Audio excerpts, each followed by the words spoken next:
Hi guys, ngayon turuan ko kayo paano magluto ng masarap na fried rice. Kailangan natin ng rice, onion legs, Chinese sausage, hipon, and 2 egg.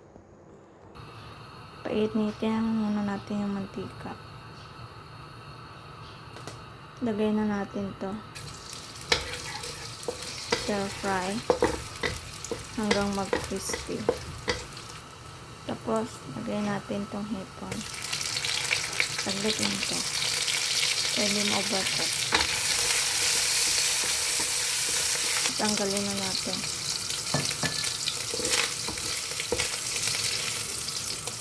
Lagay itlog.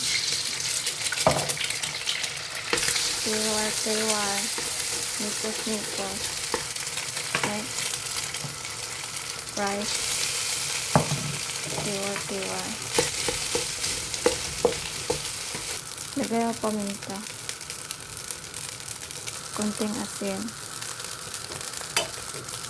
Tiwar. So, okay na to. Lagay na natin to. Itong hipon. Then, tiwar ulit.